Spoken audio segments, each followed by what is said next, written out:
What up, y'all? All right, so let's continue our little story here. I'm gonna turn this light off because I got Ari Lyondike coming up at like 99 miles an hour here. So 1 second. All right, so let's continue our story here. It's a little hot in here. Turn the AC on 1 second. There we go. All right. So I think we left off when my boy was telling me that he realized that this group of relatives and associates of his ex-girlfriend and these people that he used to work with, keyword used to, we'll get to that, were basically gang-stalking him. And they were gang-stalking him to get him away from his residence. And that'll all come together here shortly.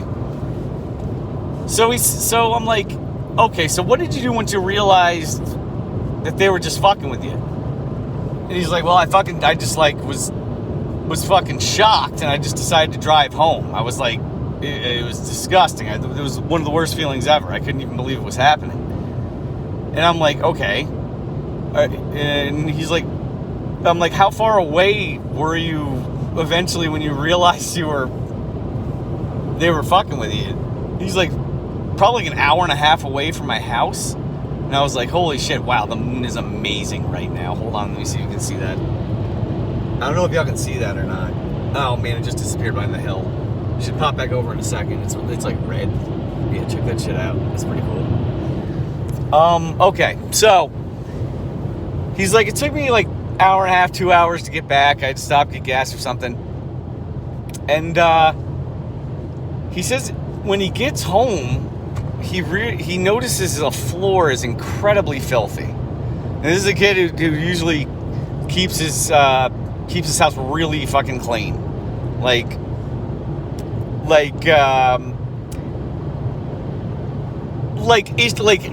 He's meticulous most of the time. He vacuums every day kind of thing. So there was dirt all over the floor. It looked like someone threw a small party in his house almost. And then he realized that his work bag was open. Now he worked from home and he would sign in through VPN. You know how it goes. And his laptop bag was opened, and all his passwords, personal passwords and work passwords, were out on a table. And he's like, someone broke into my house, man. I'm like, did they steal anything? He's like, I didn't see anything was missing.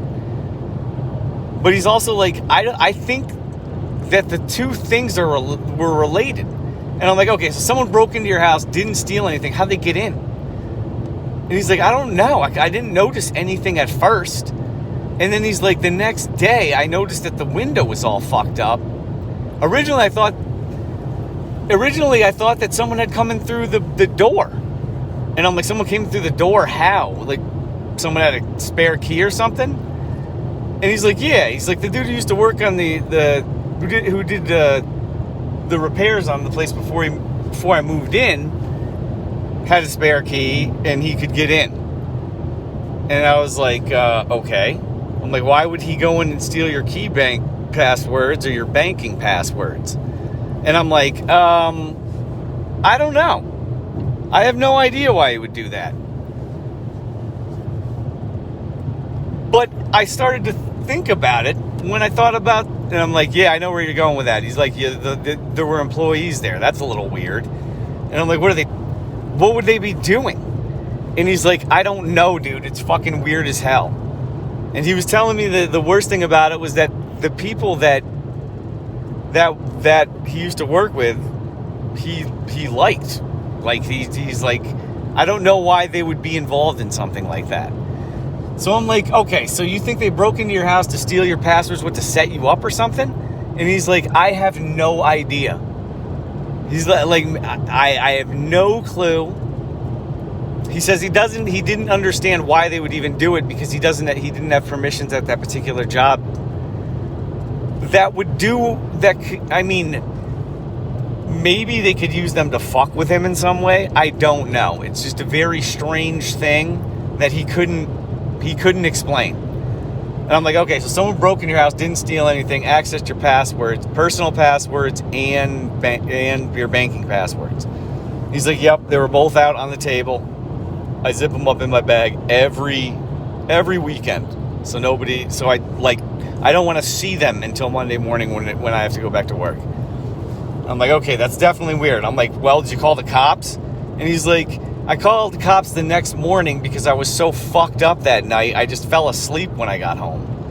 And I'm like, okay, I guess. I'm like, did you tell anybody? He's like, yeah, I told some family members that someone got into my house. And I'm like, well, how'd they react? And he's like, almost like they didn't care. Like they thought I was making it up or something. And I'm like, well, have you ever made up anything like that before? No. Have you ever asked them really for anything?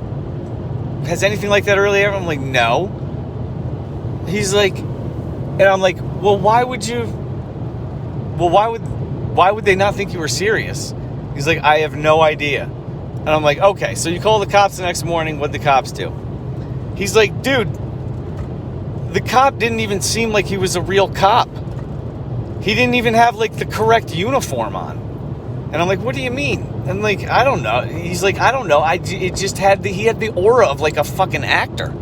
And I'm like, what? And he's like, yeah, dude, I don't know. I kind of had that feeling as soon as I saw him. And I'm like, okay. Anyway, did he take? What'd you tell him? He's like, I told him fucking everything.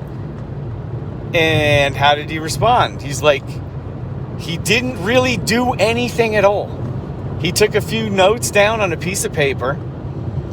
And I asked him if he could do an EMF reading on my house real quick because I thought maybe there was like a wiretap or something just because weird things had been happening. And he told me about that too. We can get to that another time. It correlates, but it's not that big of a deal.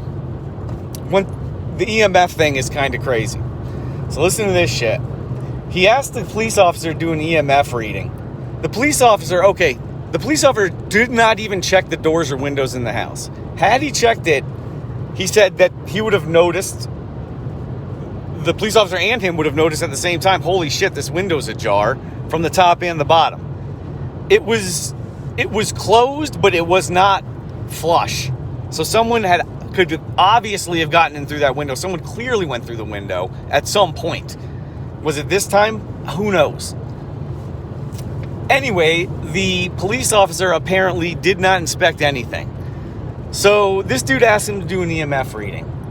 So the officer says, well, we don't normally do those, but I happen to have one in the car. I'll go get it. So the dude's like, okay, cool, thanks, I appreciate it.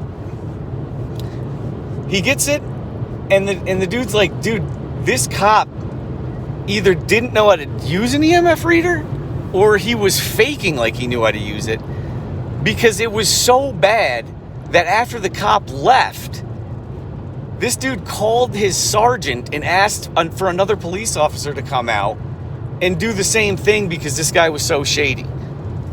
All right, the sergeant never got back to him. It's been like almost a month or so. The sergeant has still never gotten back to him. We'll get to that in another part for sure. This one's almost done. So this dude actually went and bought his own EMF reading, and I have the EMF readings on my channel right now. The actual EMF readings in the house. The one the police officer tried to cover up. So you can tap into those and take a look at those. So either this particular sheriff's department has the most incompetent police officers that I've ever seen that this fella's ever seen, I've ever heard of in my entire life. Or they're fucking stand-in idiot actors who don't even act like police officers. It's pretty hilarious. I couldn't believe it. I still can't believe the story. It gets even crazier. Wait till you hear what this dude has to go through and the shit he ran into trying to find a real authoritative figure in this little town in Washington County, New York. Pretty fucking crazy. All right, I'll talk to you soon, guys. Part 3 coming up in a little while. Peace, y'all. Love you.